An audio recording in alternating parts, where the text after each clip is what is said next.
ಇಂದಿನಿಂದ ದರ್ಶನ್ ಮುದ್ದೆ ಮುರಿಯೋದಂತೂ ಫಿಕ್ಸ್, ಯಾವ ಅನುಮಾನನೂ ಇಲ್ಲ. ಅವ್ರಿಗೆ ಮುರಿಯಕ್ಕೆ ಕೊಡೋದಿಲ್ಲ, ಆದರೆ ಊಟಕ್ಕೆ ಕೊಡ್ತಾರೆ, ಅದನ್ನು ಮುದ್ದೆ ಮುರ್ಕೊಂಡು ತಿನ್ನಬೇಕು ಅಷ್ಟೇ. ಜೈಲಾಧಿಕಾರಿಗಳಿಗೆ ದರ್ಶನ್ ಗ್ಯಾಂಗ್ ಕೈದಿ ನಂಬರನ್ನು ಕೊಡ್ತಾ ಇದ್ದಾರೆ, ಕೊಡಲೇಬೇಕು, ವಿಚಾರಣಾಧೀನ ಕೈದಿ ಅಲ್ವಾ.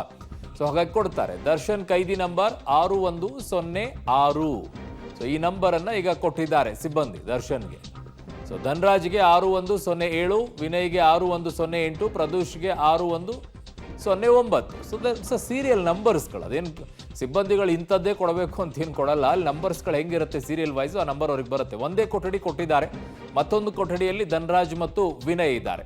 ಸೊ ಒಂದು ಕೊಠಡಿಯಲ್ಲಿ ಇಬ್ಬರು. ಸೊ ಹಾಗಾಗಿ ಒಂದು ಕೊಠಡಿಯಲ್ಲಿ ಧನ್ರಾಜ್ ಮತ್ತು ವಿನಯ್ ಇದ್ದಾರೆ, ಇನ್ನೊಂದು ಕಡೆಗೆ ದರ್ಶನ್ ಮತ್ತು ಇನ್ನೊಬ್ಬ ಅಪರಾಧಿ, ಅದರಲ್ಲಿ ಆರೋಪಿ ಅದರಲ್ಲಿ ಇರೋದು. ಸೊ ಕೈದಿ ನಂಬರ್ 6106 A2, ಆರೋಪಿ 2 ದರ್ಶನ್. ಕೈದಿ ನಂಬರ್ ಈಗ ವಿಚಾರಣಾಧೀನ ಕೈದಿ, ಐ ಅಗೇನ್ ರಿಪೀಟ್, ವಿಚಾರಣಾಧೀನ ಕೈದಿ 6106. ಇದು ಧನ್ರಾಜ್. ಇನ್ನೊಂದು ಕಡೆಗೆ ಆರೋಪಿ 9, ಕೈದಿ ನಂಬರ್ 6107. ಸೊ ಇವ್ರ ನಂಬರ್ ಬಂದಿರೋದು. ಸೊ ಇನ್ನು ಆರೋಪಿ 10 ವಿನಯ್ ಇದ್ದಾರೆ, ಅವ್ರ ನಂಬರು 6108, ಇವನಿಗೆ ಬಂದಿರುವಂತಹ ನಂಬರು. ಇನ್ನೊಂದು ಕಡೆಗೆ ಆರೋಪಿ 14 ಪ್ರದೂಷ್ಗೆ ಬಂದಿರುವಂಥ ನಂಬರ್ ಎಷ್ಟು ಅಂತಂದರೆ 6109.